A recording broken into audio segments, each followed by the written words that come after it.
Okay, so it's the 12th of April 2013. Oh. Wait. Raise your hand, I guess, when she should start.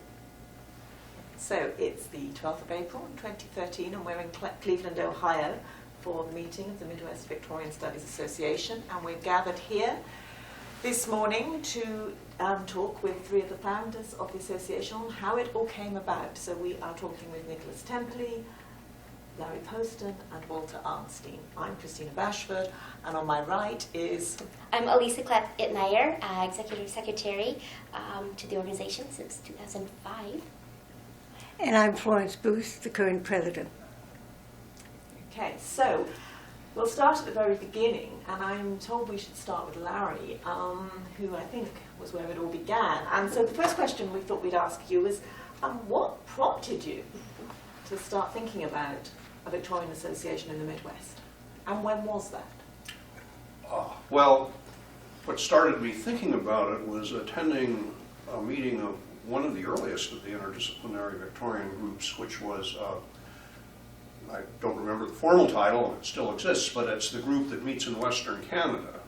And I was attracted, first of all, by the fact that the venue was Vancouver.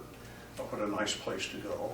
And so I decided I ought to submit a paper and go. And I was very much interested in that kind of meeting because I found that I had just as much in common with people in other disciplines when we were meeting on the subject of things Victorian, history.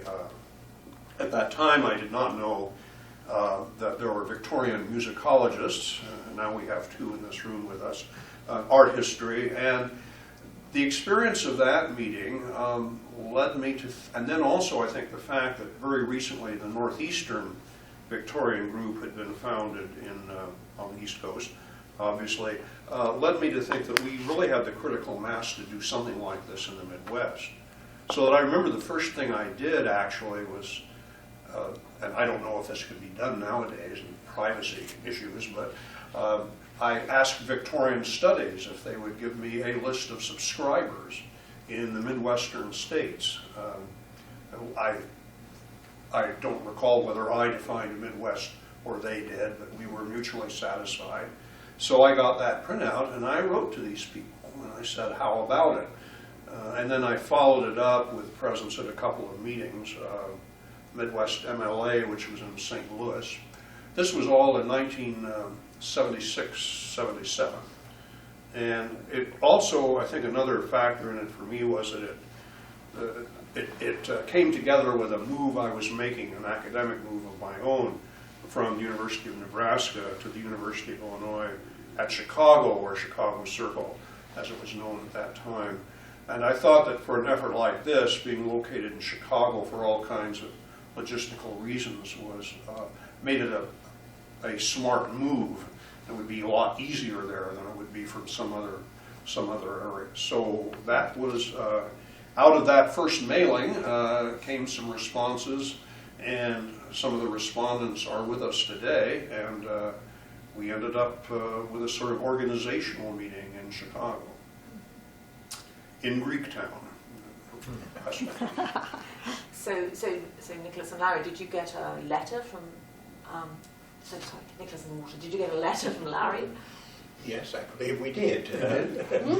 Invitation, I think the first gathering was at University of Illinois in Chicago. And I do remember that you mentioned the Northeast. There was, I think Michael Wolff was one of the people who had moved, in the process of moving from Bloomington in Victorian Studies to East, but instrumental in bringing people together, and that was encouraged as well. Yes, Michael was and is, I think, one of the great Victorian organizers of all time, and I believe that he's probably an honorary member of every regional group in existence. I must say there's a little bit of it struck me as interesting, and I don't quite know why it happened this way. There was no national group at that time from which a group of regionals then decided to take off. We all began regionally. In the Southeast, I think, was the 19th Century Studies Association. Later on, Victorian Studies Association of the Western United States, and there was some kind of group in Toronto also. But we began in a decentralized way, and NAVSA, the North American Victorian Studies Association, came along a number of years later, in the 90s, I think. So Well, I was particularly happy to get this letter from Larry, although I didn't know him. But it was rather lonely being a Victorian musicologist in those days. I had been at the University of Illinois for 8 or 9 years, and I got a lot of support from there, but there wasn't anybody there who really I could talk to on professional matters, so I was looking forward to getting to know some Victorians. And I have to say that that organisational meeting was the first time I met Walter, who, although we taught at the same campus, I'd heard about his famous lectures on Queen Victoria and so on, and I'd seen him, but we had never spoken to each other until that meeting. And that meeting was in Chicago? It was in Chicago. And the first meeting, were you actually thinking this was going to be an association, or was this just let's try it, let's get people together? Well, et cetera, et cetera? I think I had in mind some sort of organizational structure, and as we speak of meetings, I think we have to be careful. What I've talked about so far is really an organizational meeting at which the 12 or so people we could collect, I think a couple from Madison, from Urbana, from Chicago, were conveniently positioned to meet about it. But that was purely informal and social. From there, we went to the task of drawing up bylaws. I remember Joe Altholz of Minnesota was, from a distance, Olympian distance, was one of the sharp-eyed readers of the draft of our bylaws. He wanted to make certain that the organization would not be taken over by English professors, and which is, in fact, given the demographics of the profession, a continuing danger, I think, with interdisciplinary Victorian groups. But the first convention, or conference, I guess, was again in Chicago, but that was about a year later. It was the fall of '77. Right. And then, because we wanted to get out of the fall cycle, we moved. We had only 6 or 7 months and met in Urbana in the spring. And Walter, of course, was our founding president at that period. So, very much a University of Illinois inside job all around At that time. And how many people came to the first meeting, the first conference? For the first conference. You know, it was a good turnout. It was more than we generally had since. It may have been the force of novelty. It may have been the program. I don't know. I think we had around 70. Well, maybe more. I don't know. You know. Well, yes, except that we had, shall we say, fewer actual public programs in terms of, there were not all that many, I believe, in 78 and 70s, 79. I think most of it was at a morning and afternoon. It certainly didn't involve three days. Well, my memory's different, but because there was actually, you may have been right, the original Chicago meeting may have been briefer because it was really much more weighted toward entertainment.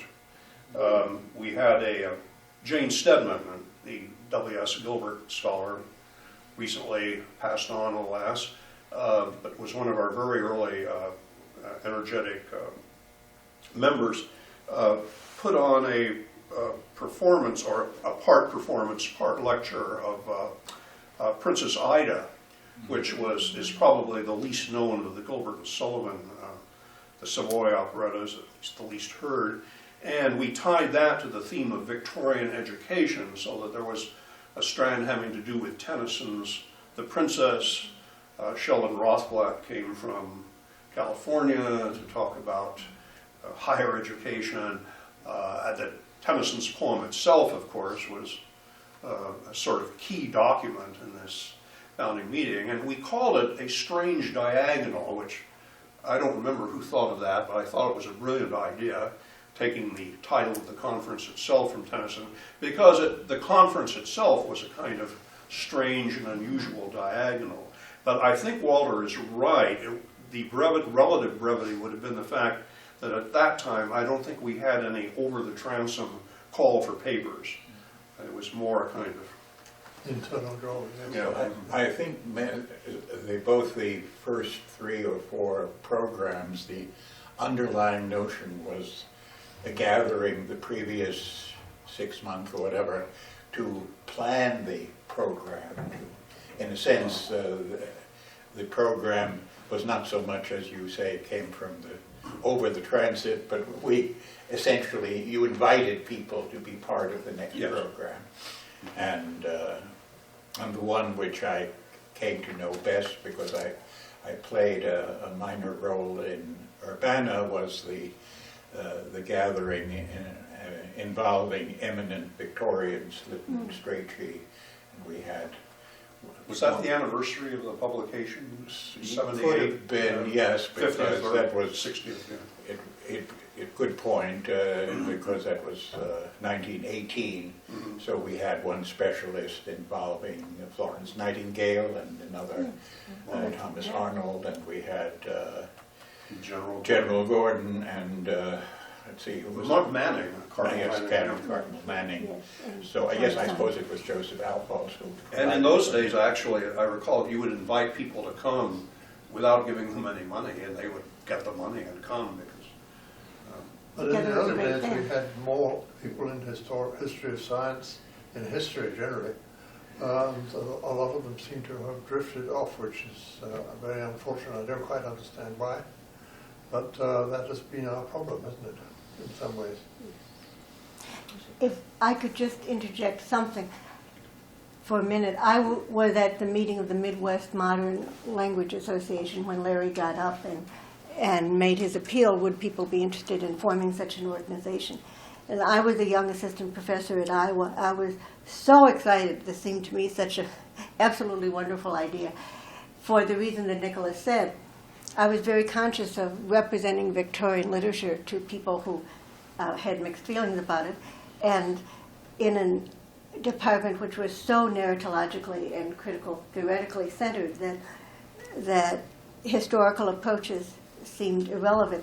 But it was also a day when Victorian Studies was a new powerhouse in its field, and I understood that my field was organized wrong, that ideally there should have been a switching of departments so that we could have a Victorian Studies program, and that wasn't possible. But clearly the way in which MVSA was organized was the correct way. Now, many other organizations are now interdisciplinary, but this was one of the pioneers in that enterprise. So going back to that first meeting, and you said that there's this theme of education. Was that The first conference, yes. So my question here is, have MVSA conferences always had a thematic organizational principle behind them, or were some of them ever free papers? Generally so, although even the one, and Alisa or someone else, or Florence maybe will correct me on this, the only sort of statedly non-thematic one nonetheless had a theme. It was called Everything Under the Parenthesis, Victorian Sun. Yes, I remember that one. That became exactly what was the title intended, sort of do what you want, kind of submit what you will, we'll see what comes together. And there's always been some sort of musical aspect in there. Not always, but as often as possible, especially when Nicholas was in the neighborhood. We can usually find some way of interpreting the theme that somehow introduced, well, really anything you want. But certainly there was some connection with music somewhere. And I was sort of, for a while, became the person who was expected to provide some kind of Yes. entertainment one evening, and sort of was a bit taxed my ingenuity after several years, but there was always Gilbert and Sullivan, of course, and then one time we had some Victorian songs, a group of Victorian songs. One time in Chicago, organized a choir. I think, was it you who organized it, Barry? There was a choir at an Episcopal church, and I gave a talk about church music, which was illustrated by this choir. I might say for some of you who know him, or some viewers who may know him, one of my fondest memories of that scene, St. James Cathedral, which had just been restored to its old Victorian splendor, was the sight of Patrick Brantlinger singing Abide With Me, which was, if you know Patrick, is most unlikely conjunction of events. But yes, there was that, and I would also, Nicholas came and helped me find the venue for the occasion. And I would also mention the Victorian Ball in Bloomington, which Mary Bergan organized in the Monroe County, I think, courthouse, in which Nicholas represented Archdeacon Grantley and his wife, Mrs. Grantley. And they danced the ball in full Victorian brigade. Well, my wife had a dress that had belonged to her great-grandmother, and it really was Victorian, although American. So it was a genuine article. And which year was that? Do you remember? Sorry? Do you remember which year it was? 1980. That's 80s, sometime. somewhere around 1987, I would say. Sort of 10th anniversary, as I recall. And somewhere that picture of you I have.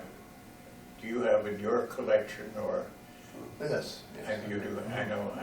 I took at least one picture at the time. Yes, it was sort of a heyday of I was rather dismayed when I saw the picture to see that I really did look like a Victorian. What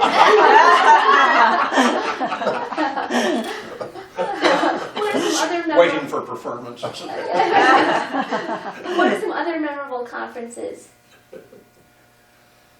Well, I remember also at Bloomington when you brought a splendid collection of parlor song people. I mean, one of the advantages that Nicholas Temperley had for a number of years was the fact that there are a good many people in the School of Music at the University of Illinois who had some very good singers who could be invited to join forces, and this certainly was an advantage. Well, this was before my time, but people still talk about this in Urbana, the performance of Elgar's Beam of Gerontius. Yes, yes. Well, that was rather amazing, because I just said we had this Victorian Society, and I wondered if they could do something to celebrate Elgar's, the 100th, the centennial of the first performance in 1900 of Gerontius. And, they said yes. I mean, I could hardly believe it, because it was just what the conductor of the time, Fred Stoltz, was looking for. It was a great work that was not so familiar, and which would challenge some of his singers and performers, and it was just what he wanted, and he was delighted to hear that we had a conference that would add to the interest of it and so on, and it all worked very well. So this was the student orchestra and the choral society? Yes, it was the Oratorio Society. Well, all the choirs sort of joined together, everybody came together. And, It was in the Cranert Center, Yes, the the Cranert great hall Center, there, yes. and it was gorgeous. I might say just a few years later, Barenboim conducted that at the CSO, and in every way the Urbana performance, I will not say it was better than the CSO, but compared very favorably. wow, that's nice to know. I'll pass that on if I may. Absolutely. And one of the early ones was Nicholas Temperley's Songs to Every Taste. I remember the performers who did it. But the great thing was that it was taped. So until using tapes went out of style, I must have used that for 15 years in my Did class. you really? I didn't even know. Every year. I don't think I have a tape. Oh, well, I still have that tape. Well, it was a vast range of Victorian songs, and it was rather fun to go from the start off with art songs, which people were not all that enthusiastic about, gradually Well, I thought they through were beautiful. popular songs of all kinds until we got down to Champagne Charlie is my Yes. name. I remember hearing that. And that's when people really woke up. As opposed to Urbana, Charles. Champagne. So lots of music. What about theatricals? Anything in that vein? Well, one year in Urbana, I think this was a coincidence, however, the School of Music was doing the Mikado, Yes. a Kabuki Mikado. Yes. I remember that, but Well, I think that was a coincidence. Yes. It was only coincidence in the sense making sure that we met the same weekend. I would add to my memory of things the performance of Arthur Somerville's setting of Maud, Yes. with the very good baritone from Yes. your school. I believe you were at the piano. I was at the piano, yes, I've forgotten his name, I'm sorry to say. But Yeah, and well, he helped us out a couple of years, and yeah. that subsequently, with a oral commentary, not a sung commentary, an oral commentary by Linda Hughes, ultimately, I think, ended up in Victorian Studies. Yes, As yeah. Right. I might add, by the way, for the benefit of those who might be making our acquaintance for the first time by this medium, that if you go to our site, whose name someone will perhaps provide in a moment, we do have online, as I believe, the 25th anniversary booklet, which does have a fairly complete list of the year's topics and places of meeting up to that time. So can we maybe move now and talk a little bit about your different fields of study and how things have changed in those over the years, because obviously it's been quite a long time since 1977, and how you see those trends in your fields having impacted what people have been talking about at our meetings. Let's start with Walter. Well, I suppose, from my point of view, I suppose one of the things that I looked upon history when I was providing courses at the University of Illinois. I always emphasized what might be called the general, that is, involving political and diplomatic and economic and then also social, etc. The tendency, I think, in a great many history departments tended to be somewhat more in a direction that became rather more specialized, more topically, whether it be in women's history or be it in involvement of class or race, etc., and perhaps a little bit less concerned with the more general, that is the notion being that I found it more difficult later on of finding people who were particularly interested in being part of interdisciplinary Victorian organizations than I felt at the time a good many of us were. And of course I had a similar feeling about a matter that Florence mentioned, and that is that there were some in the English department who had no particular interest in interdisciplinary organizations involving music and history, so that the people who were concerned were the ones who shared these combinations of interest.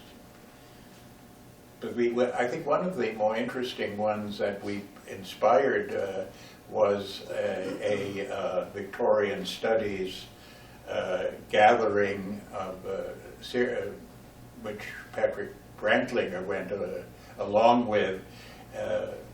I provided a bibliography involving in history, Nicholas in music, and there were two others who all printed in Victorian Studies, I think 1988.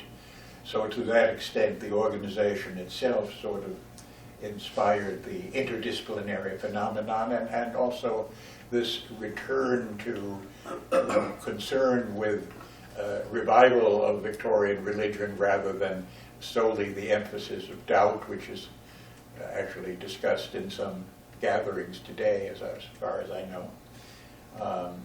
So that interdisciplinary element was there. I have a very complicated reaction, I guess, to Christina's question, because English departments do have somewhat, I think, imperialistic tendencies, so that they may not be interested in hearing historians talk about history, but they tend to want to talk historically. And so that you find in English departments today, there are a group of people like Lauren Goodlad at Urbana, who are very, and Elaine Hadley at Chicago, they're in English, but they talk about Victorian liberalism, and I think they're trying to, perhaps from a historian's point of view, how accurate this is, I don't know, but how accurately they speak about it, I don't know for sure. But I think there's some awareness of these, that there's perhaps in some ways a little less self-consciousness about interdisciplinarity now, I think. Another development I would think of, and I should state that I'm now about 8 years away from teaching, and in the last 2 it was really only part-time as I moved into what is delicately called phased-in retirement. I can't speak for the present status of the Victorian sages, as we think of them, Carlyle, Newman Mill, Ruskin, in English departments. I'm sure fiction remains a strong draw, and perhaps poetry somewhere in between. But there is one interesting development, I think, that affects several of our fields here, and that's what I would call post-colonialism, or the general phenomenon of the kinds of issues that were first being raised by Edward Said in his book on Orientalism, and that David Canadyne and others have taken up. I think that this has altered the landscape somewhat, because I remember that when Walter put together the Eminent Victorians panel in Urbana, and this was 1978, I think, we had a very hard time figuring out who to get to do General Gordon. And Jim Cronin, at that time in Milwaukee, I think he's since gone to Boston College, historian, he said, well, I can get so-and-so a military history, but you don't want one of those types, do you? You'd talk about cannons or whatever, and not with 2 N's, and artillery charges, and it was not a subject that leaped to, I think, the forefront of our minds at that time. That has certainly changed, and I think it's affected discourse in English and in history. And indeed, there is a book on imperialism in British music, the title by an author whose title I forget. Remember the name? Oh, Geoffrey Richards? Oh yes. Yes. Right. Well, it's a very different story in music, because when I went into my first task when I got into Victorian music was to try to show that Victorian music was not worthless. I mean, it was so looked down on by, I really had to fight to get permission to do that for my dissertation on such a subject as that. So inevitably I was dealing with the music itself as much as the social or economic, political surroundings and so on. But so it wasn't by nature a very interdisciplinary activity, because for most people actually studying music was a sort of a mysterious thing, and they were not particularly interested in the technical side of it.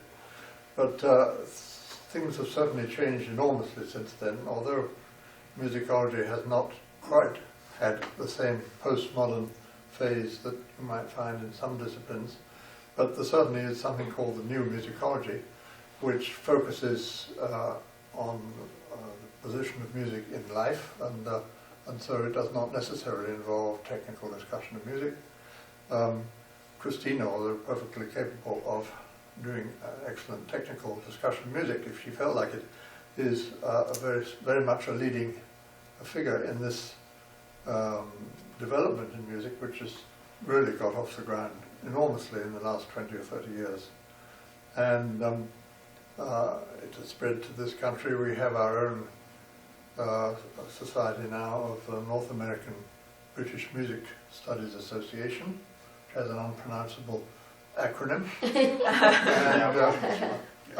So, I mean, it has really got off the ground, and there are still people studying, there are people in it who are studying the music itself and trying to explain this to people in other disciplines, which is a unique problem for musicologists that I don't think is shared by English literature specialists. I mean, everybody can understand a book, but not everybody can understand a score. So this is the way things are at the moment, and I think it's extremely promising. I mean, the growth in Victorian musicologists has been unimaginable. I mean, I could never have thought there would be so many. When I started, I seemed to be the only one. It is quite extraordinary. I mean, and Yeah. there were 2 book series, 2 publishing companies in England who put out series on music in 19th century Britain, which presumably would have been unthinkable back in 1977. Yeah, right. Is the term Victorian itself a term of art in musicology now? Because I remember a conversation with you a few years back in which you said that in any sort of standard history of European music, that would probably come in under the designation late Romantic : British. Well, in music, we've never had the division and the separation between Romantic and Victorian, which is characteristic of English literature. We don't really have that line at all. And Romantic music, as you know, I mean, goes on to Mahler, or even further if you want to. Strauss's 4 last songs of 1949, which is had nothing to do with the Romantic period as understood by literary scholars. I mean, Victorian music, no, it's a historical term, that's all. I mean, I don't think anybody thinks there was a characteristic sound of Victorian music so different from...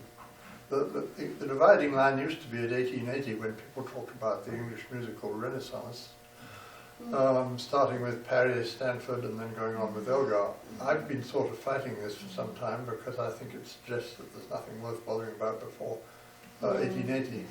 Did I say 19? I meant 1880. No, you said 1880. And I noticed that in a recent publication someone said the English musical renaissance started with Vaughan Williams, so it moved in the other way. It's shifting around. I've heard it, and it's starting in 1837 as well. So Yes. So, I would, if I could just pipe in there, the Lost Chord that MVSA published 1989, 88, was it something? And I believe it was conference proceedings of a conference you had just had. And I happened to be a new student at the University of Illinois, and I found it in the library. One of the first projects I did, got very excited about this interdisciplinary topic of music and literature. And then I found out that the editor of that book was at my campus, Nicholas Temperley. It took me a year longer to get my nerve to go introduce myself to him as I kind of entered that field from the English perspective. But I did want to note that it was an MVSA publication that brought me into the whole fold. Yes, well, it started off with a special number of Victorian studies, and then we turned it into, added to it and turned it into a book. Yeah. So we've talked a lot about then history and how this works in the sort of interdisciplinary framework. What about, can we just focus a little bit on all the trends in English literature, critical theory, and the way, all of that, and how that did or didn't impact the sorts of papers that started to be produced for our conferences? Oh dear. Well,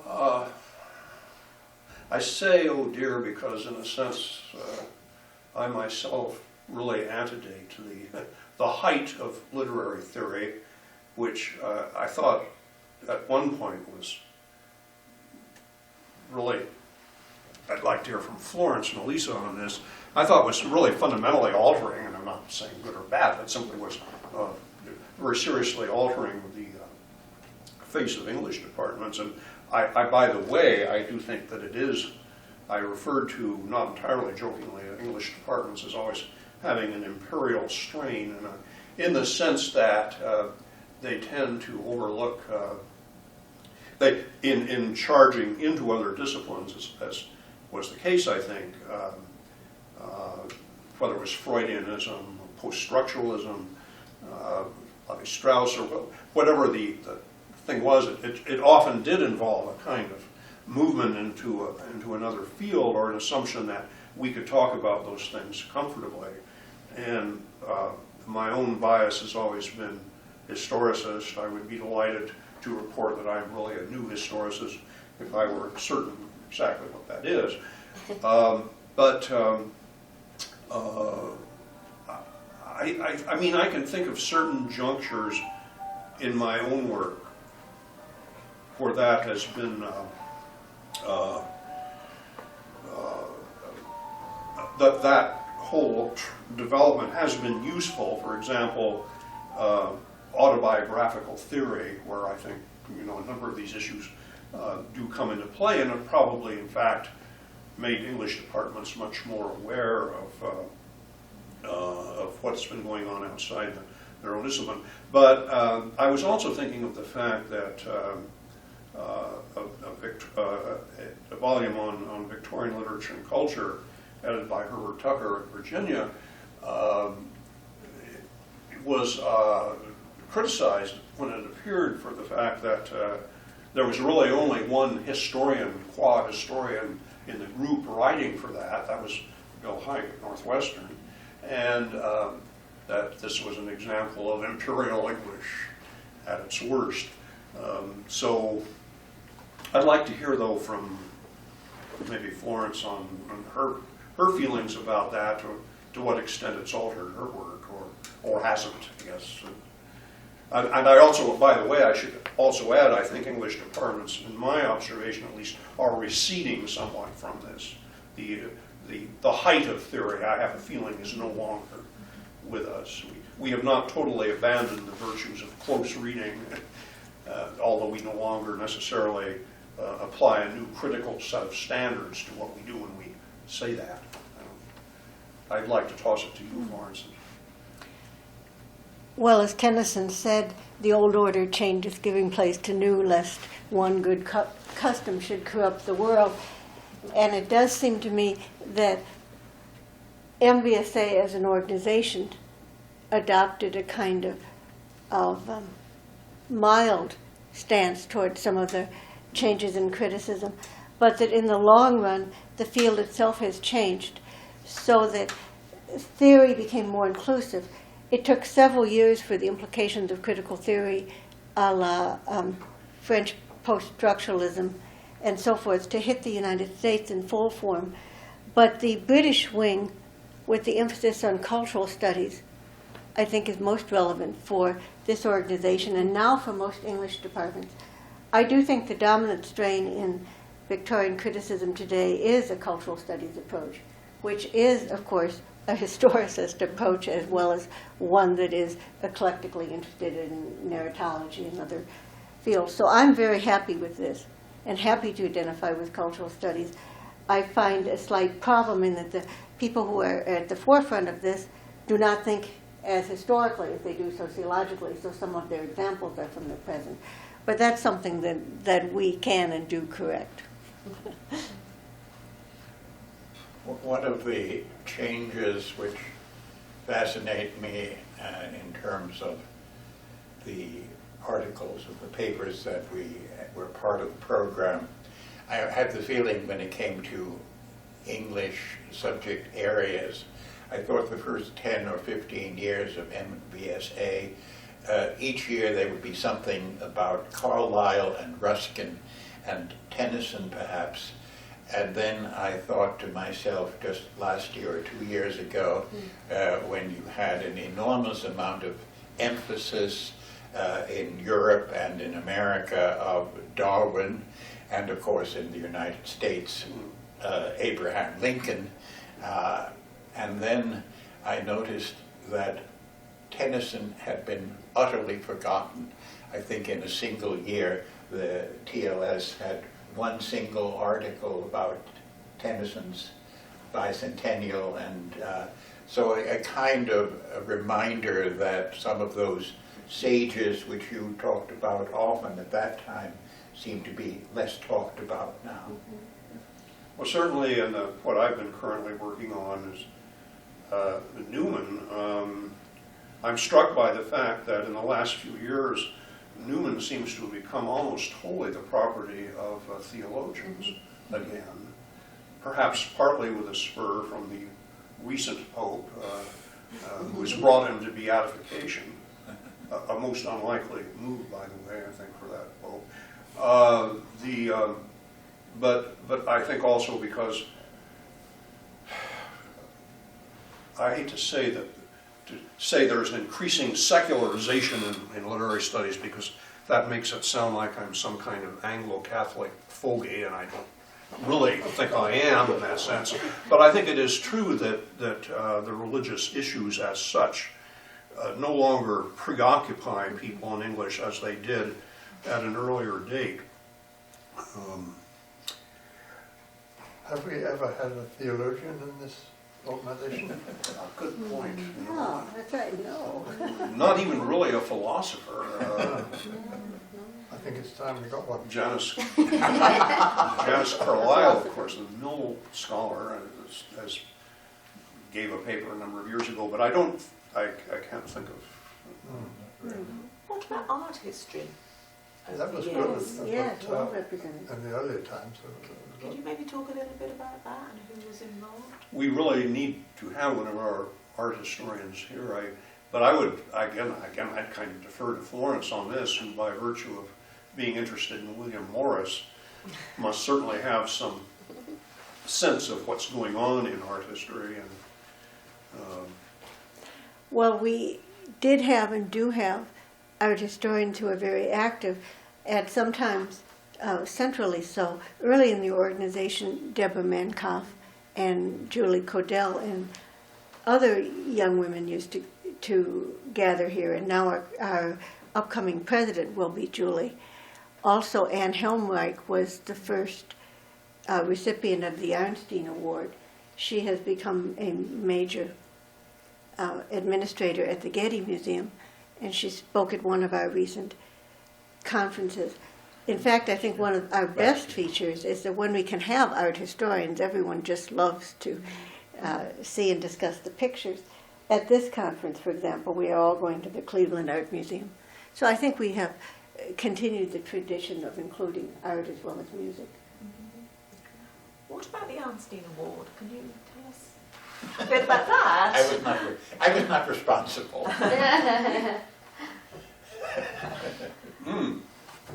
Well, a group of us got together in a smoke-filled room and decided, we really want to do something to honor Walter. He's been such a key player all along, and we want, there's a need to encourage graduate students who are under terrible pressure increasingly these days to think interdisciplinarily and to give some special attention to graduate students whose work has shows that capacity of, perhaps working for a number of people in a number of disciplines, and with specifically in Victorian studies. So, and I forget, I don't think this was simply conjured up in a private reverie. I must have consulted with someone, but I did not consult with Walter. There's always a double-edged in these honorific things, like the one, it tends to hear the word memorial figuring in there, and that was certainly not what we intended to convey, rather one of continuing life. And so we, anyway, whoever we was, we did some fundraising. In 1990. Yeah, we did some fundraising and put together the Arnstein Dissertation Fellowship, or award, prize, because we're not really at the financial level where we can call it a fellowship. I would love it if we had that. But now, since then, an upstart organization known as the Conference on British Studies has, I believe, similarly honored Walter. No, I don't think so. Well, there is an Arnstein something. Yeah, all right. There's something involving a graduate paper each year on the Midwest Victorian and Midwest Graduate. Okay. Study. Yeah, but yes, one of the consequences of survival is every now and then someone does remember my existence, and one should be there then on the occasion if one should be able to be there. But no, it was very much your initiative back in 1990, and we have had the awards from 1992 each year. And so at least the statistics are there, and the people are there, and the subject matter, I believe, Well, I'm not so sure about the subject matter, but at least the names. So the award is for a dissertation? Well, it involves primarily the notion of encouraging people who were completing a PhD in English or history or musicology, a related field, with the emphasis being put on the interdisciplinary element, if one could, and sort of encouraging the process of completing the dissertation successfully soon thereafter. But they don't have to be Midwesterners, right? No, we never, Right. in fact, we have been quite tolerant about Easterners and Westerners, but as it turns out, it'll turn out in 2 successive years it will be Midwesterners after all, so we don't want to neglect the Midwest entirely. I think the idea was that it would be a little extra show of support, perhaps both goad and reward, with a modest financial sum that might indeed help a graduate student buy an air ticket to London if he or she needed one, and could provide help in that, tangible if modest help. And I know that the executive committee, I'm sure every executive committee since any of the ones that I was involved in have continued to struggle with increasing that sum and doing a periodic reminder to the membership that indeed you can always check off a box in your registration or membership form that reminds you that this and another prize named for Jane Stedman, whom I mentioned earlier, is always willing to receive money. This is the first commercial of this. Would you talk about John Reed a moment? You had said prior to this. I'm sorry? Would you talk about John Reed? Did you say he was part of the opening discussion? He was the, yes, John Reed at Wayne State. We had hoped could be here today. I believe there may be an opportunity for him and some others later. Yeah, John was our second president, first vice president when Walter was president. I see.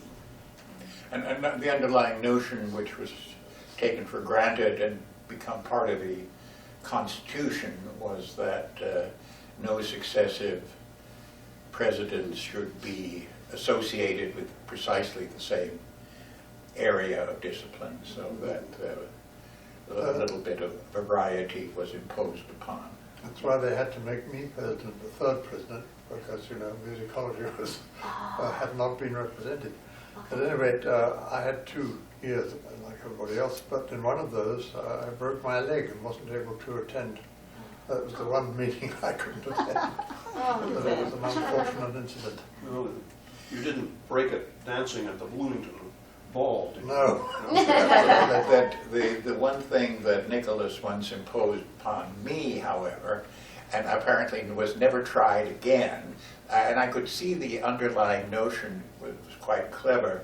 It was when you were president, this was in Chicago, as you may recall, you told me ahead of time, at the end of the gathering there was going to be a lunch to end the meeting, and then Nicholas said, and now please let Walter provide a summary of all the papers had now been presented, and let me put them together and make it all seem as if it had a certain seamless quality.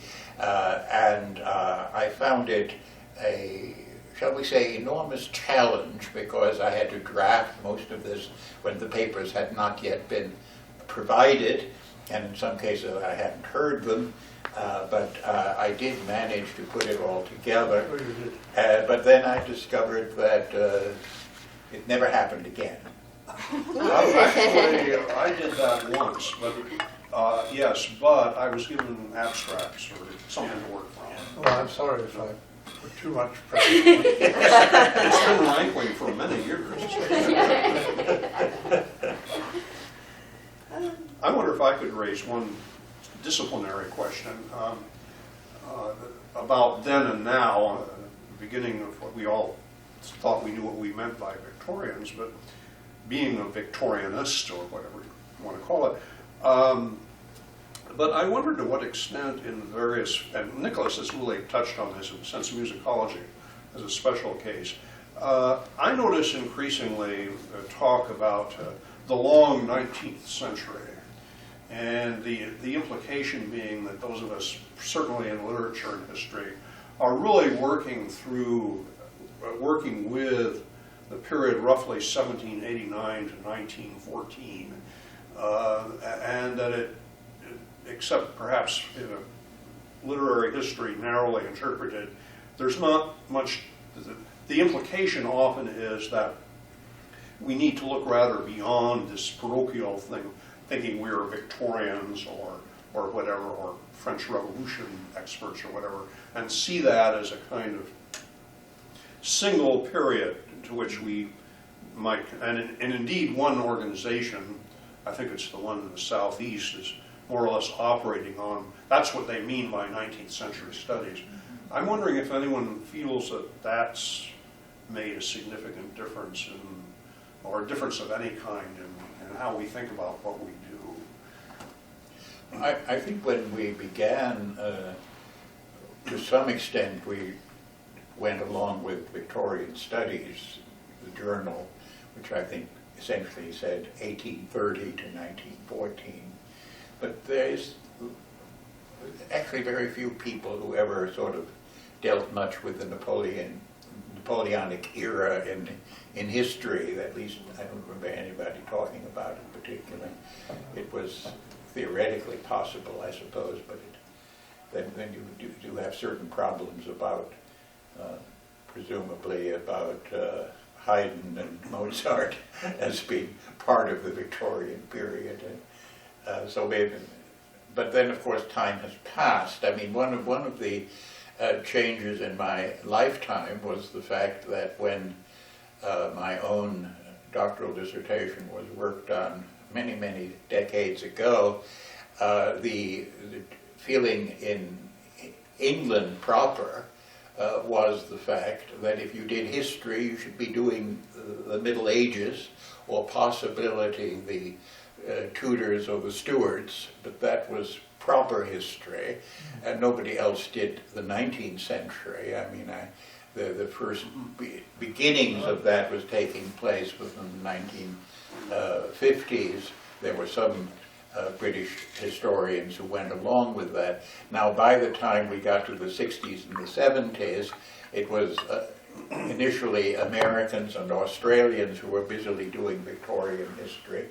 And then by the 1980s and 90s, the English, the British historians took over completely in a fashion so that everybody was doing the Victorian period.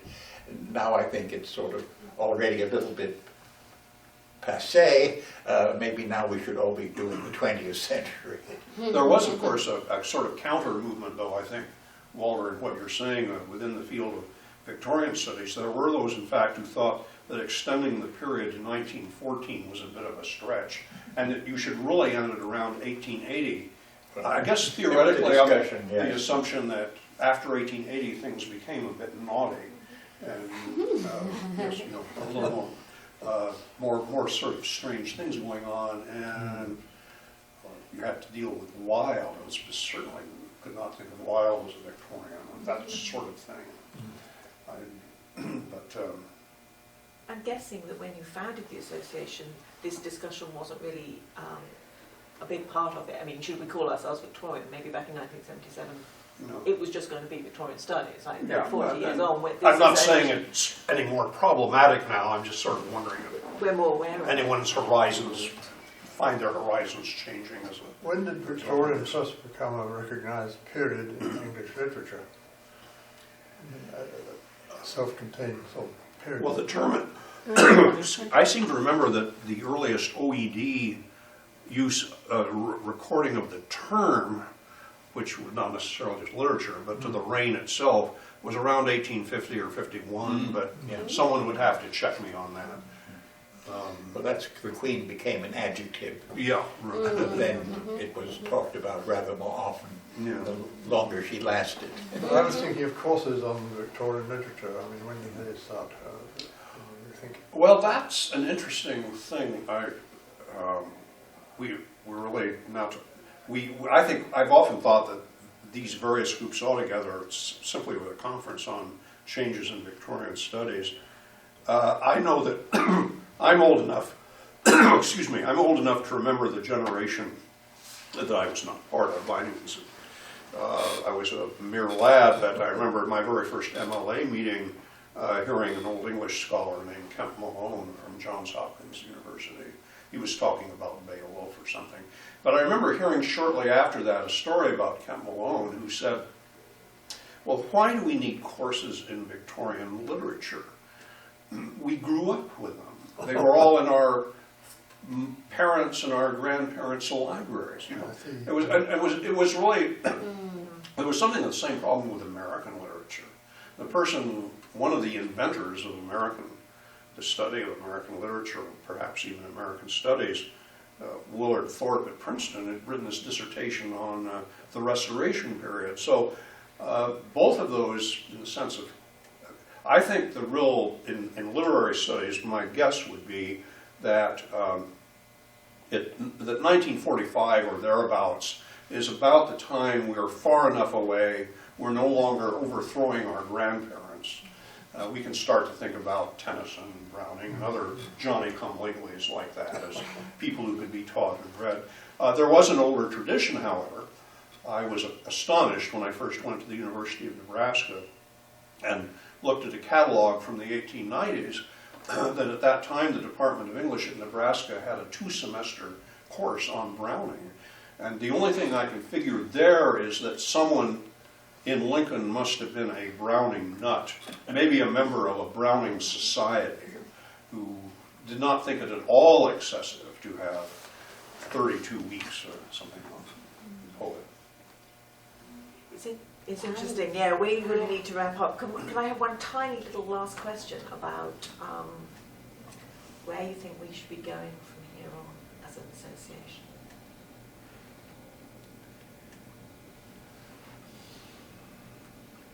Well, one of the questions that arises is our relationship with NAVSA, which, I mean, I think there was some discussion of becoming part of that, but then we felt that we had eventually, that we had our own approach and our own traditions, and not necessarily the same as NAVSA.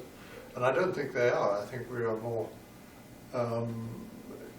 more insistent on being interdisciplinary. I think my experience of NAVSA meetings is they tend to divide into the various disciplinary parts for many of the sessions. So that is one thing. I mean, I think we are maintaining a genuinely interdisciplinary tradition, and I wish it was that we could get more people in from some disciplines which aren't well represented. I think certainly a very noticeable change that a lot of, I believe, regional organizations are especially vulnerable to is the fact that willy-nilly, as the expectations for promotion, for publication, and so on have escalated, there's been a corresponding change at the level of meetings. In part, this has been a very good thing. What I mean is, for example, an increasing number of papers by graduate students, and I think that's fine in the sense that I think graduate students need a forum in which to try out what they're doing and hear from a broader scholarly community, including other graduate students at other institutions. What this means, though, for the leadership of regional organizations is less clear to me. That is to say, how we are going to replace ourselves, if I may put it that way, when, after all, a paper at a regional meeting is perhaps somewhat less prestigious than a paper at an annual meeting, and when you're expected to have done both as part of your doctoral work. This would have been unheard of when some of us were in graduate school. At most, you might have a graduate student panel. But with the rising expectations for permanence in an increasingly, I think, impermanent kind of profession. I would worry most about that. I remember talking a few years ago to an editor of a journal who said, "Can't you send us something? All our papers are coming now from graduate students, and by the time they're out of graduate school, they're turning those papers into a book. And sometimes that's a book for the third-year review. It's not a book for tenure." I don't think we've taken enough account of the implications of this for us and many other organizations like ours. So thinking in terms of challenges, which I guess is my avenue to answering Christina's question, I really believe that's one of them. Walter? Touche. I'm not sure that's one of the problems of a number of years of being retired, as it were. It's more difficult to provide the answer, but I do think it remains a useful thing for a successive program people to talk about, bringing together sometimes perhaps senior people as well as graduate students, and bringing some of the people who are not otherwise, who happen not to be coming this year, as it were, to sort of do a little bit of guiding of the people of the program committee, which I think at times a little bit additional guiding might be a good thing to do. What do you think a regional organization can add that we don't have at the national level? What do you think a regional organization can have that is a Midwest Victorian Studies Association as opposed to a national one? Well, I think it's a small size is a good thing for. I find more and more that I get more out of meetings with smaller groups, and you don't have to have so many parallel sessions. People get to know each other from one year to the next, except that unfortunately many people don't come back after they've given their own paper. But I mean, that is the ideal, to my mind, of a group who really get to know each other well. I think there was always the hope that half of the people could drive there rather than being dependent upon travel, which can be a rather expensive business for a great many people. Lots to think about. Thank you so much. We have to wrap up because we actually have to go to a conference, don't we? But thank you very much, and thank you for organising it, Kirsten.